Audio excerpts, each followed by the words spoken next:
नमस्कार, मैं हूं पवन त्यागी।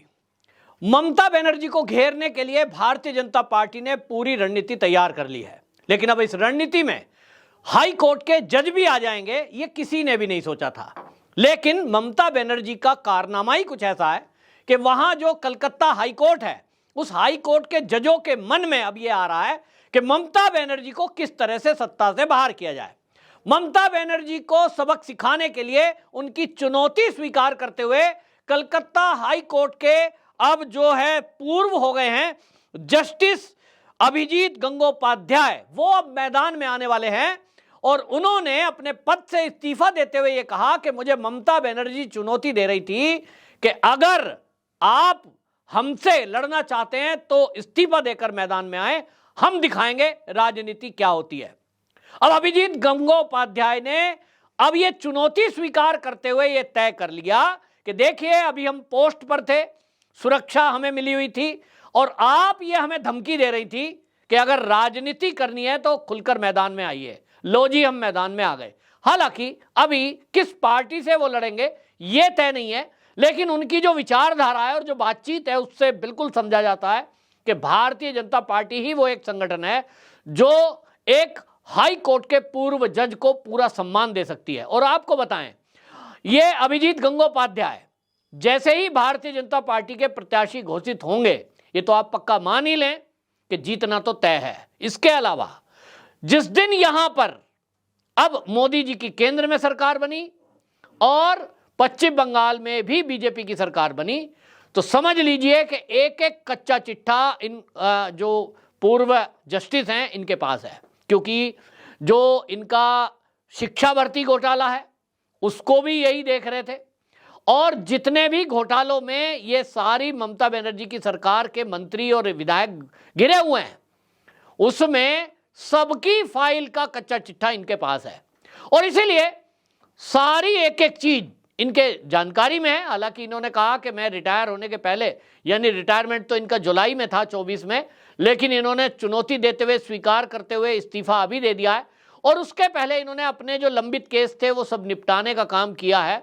लेकिन अब ये समझ लीजिए कि चुनावी संग्राम बड़ा कड़ा होने जा रहा है। वहीं टीएमसी का साथ वो लोग छोड़ रहे हैं जिनको ये दिखाई दे रहा है कि ममता बनर्जी तो एक तरफा बांग्लादेशी घुसपैठी, रोहिंग्या और उनके पक्ष में केवल मुस्लिम तुष्टीकरण में इस कदर इन्वॉल्व हो गई है कि उसको कुछ दिखाई नहीं दे रहा।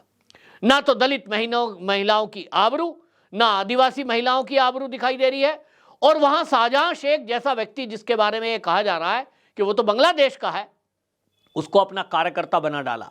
इन्हीं सबसे दुखी होकर टीएमसी के कार्यकर्ता भी और टीएमसी के पुराने नेता भी अब टीएमसी छोड़कर भारतीय जनता पार्टी का रुख कर रहे हैं। इसी में आपको बता दें, तापस राय 5 बार के विधायक हैं साहब, 5 बार का विधायक बहुत सीनियर होता है। उन्होंने टीएमसी छोड़ दी और छोड़ते हुए कहा कि जिस तरह से बंगाल में तुष्टीकरण चल रहा है, जिस तरह से महिलाओं के ऊपर अत्याचार हो रहे हैं, जिस तरह से ममता बनर्जी की सरकार में भ्रष्टाचार हो रहा है, ऐसे में मैं इस टीएमसी सरकार का हिस्सा बनते नहीं रह सकता, मुझे नहीं देखा जा रहा। और अब ये माना जा रहा है कि जब ये तापस राय अब ये इन्होंने इस्तीफा दिया है, तो जो मेरे सूत्र हैं वो ये बता रहे हैं कि ये भारतीय जनता पार्टी से किसी एक लोकसभा से प्रत्याशी के रूप में मैदान में उतरने वाले हैं। यानी टीएमसी का ही सीनियर मोस्ट नेता और अब टीएमसी के ही ममता बनर्जी को चुनौती देने जा रहा है। तो एक तो जज हो गए, एक पूर्व विधायक हो गए और अभी समझ में आ रहा है कि टीएमसी के कुछ सांसद भी आने को तैयार हैं।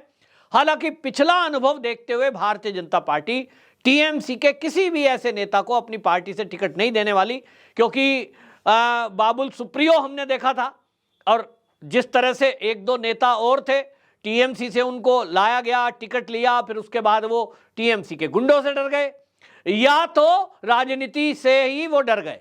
और इसलिए भारतीय जनता पार्टी ने इस बार तय किया है कि बड़ा ठोक बजाकर वो टीएमसी के लोग अगर कोई आएंगे, ऐसे लोग जो भारतीय जनता पार्टी की विचारधारा से सहमत होंगे, जिनका पिछला रिकॉर्ड भी देखा जाएगा कि कहीं कोई भ्रष्टाचार में लिप्त तो नहीं है, कहीं किसी अत्याचार में तो उनका नाम नहीं है, कहीं ममता बनर्जी के साथ किसी ऐसे मुद्दे पर वो राष्ट्र विरोधी एक्टिविटी में तो शामिल नहीं है, कहीं ऐसा तो नहीं कि किसी की इन्वॉल्वमेंट रोहिंग्याओं के साथ हो, अगर इन चीजों में देखा जा रहा है, सारी वो लिस्ट देखी जा रही है, अगर इस तरह की एक्टिविटी किसी की पाई जा रही है तो भारतीय जनता पार्टी ऐसे किसी भी लीडर को बीजेपी में शामिल नहीं करेगी। ये भारतीय जनता पार्टी ने तय कर लिया है और नए चेहरों को आगे लाया जाएगा। भारतीय जनता पार्टी के जो पहले से विधायक हैं, जीते हुए विधायक जिन्होंने अच्छा काम किया है और वो ममता बनर्जी के हर जुर्म के आगे डटे रहे हैं, ऐसे लोगों को लोकसभा में उतारा जाएगा। ये सब होने जा रहा है। तो ममता बनर्जी का विरोध करने के लिए अब टीएमसी के ही लोग उतरना शुरू हो गए हैं। और आपको एक और बात बता दूं जो बड़ी चौंकाने वाली भी हो सकती है कि जो वामपंथी दलों के नेता हैं, वो वामपंथी भी ममता बनर्जी के अत्याचारों से परेशान है। क्योंकि जब गुंडागर्दी करता है तो वो गुंडागर्दी जब करता है या महिलाओं को छेड़ता है, लड़कियों के साथ कोई टोंटबाजी करता है, टोलाबाजी कटमनी करता है, तो वो ये नहीं देखता है कि ये किस पार्टी का जुड़ा हुआ है, ये कौन जात का है। गुंडे को गुंडागर्दी करने से मतलब है। और इसी बात से वामपंथी भी बड़े संख्या में ऐसे हैं जो परेशान हैं।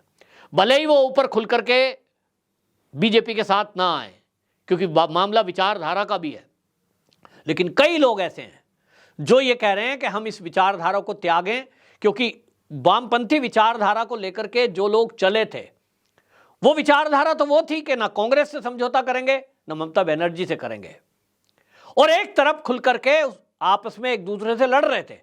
लेकिन देखने में यह आया कि जब सत्ता चाहिए तो केरल में विरोध करेंगे, पश्चिम बंगाल में साथ हो लेंगे, दिल्ली में साथ मिलकर के बैठेंगे एक ही मंच पर। और इस तरह की विचारधारा से वो ये देख रहे हैं कि कहीं ना कहीं विचारधारा पीछे रह गई है। आज वामपंथियों की भी हालत यह है कि उनके लिए केवल एक मुद्दा रह गया है कि भाजपा को कैसे सत्ता से दूर रखें, और इसके लिए उसने अपनी विचारधारा को छोड़ दिया है और केवल एक एजेंडाधारी हो गए हैं। और इसलिए वामपंथी दल के नेता भी कई ऐसे हैं जो अपने को ठगा महसूस कर रहे हैं और बीजेपी के टच में है।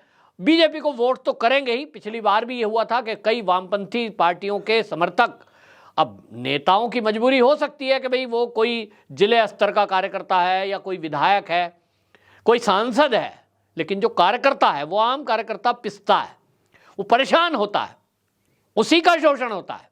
और ऐसा आम नागरिक पश्चिम बंगाल का वो भारतीय जनता पार्टी के साथ जाने के लिए तैयार बैठा है। हालांकि अभी तक जिस तरह के हालात हैं, टीएमसी के गुंडे, गुंडागर्दी, दहशत और पुलिस का मिलीभगत, ये सब जो सामने आ रहा है, वहां वही होना है जो ममता बनर्जी पहले बोल चुकी, खेला होवे। वो खेला होवे का मतलब यही है कि गुंडागर्दी करेंगे, लोगों को डराएंगे, धमकाएंगे।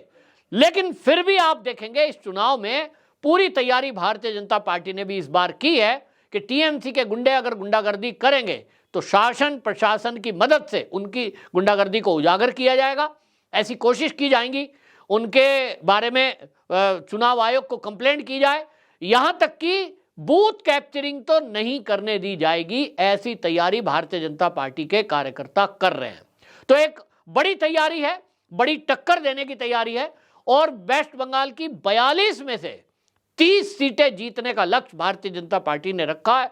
जिस तरह से टीएमसी के लोग पार्टी छोड़कर बीजेपी की तरफ आ रहे हैं, जिस तरह से न्यायपालिका से जुड़े हुए बड़े बड़े पदों के लोग बैठे हुए बीजेपी की तरफ आ रहे हैं, उससे मुझे लग रहा है कि भारतीय जनता पार्टी इस 30 के आंकड़े को बड़े आराम से छू लेगी।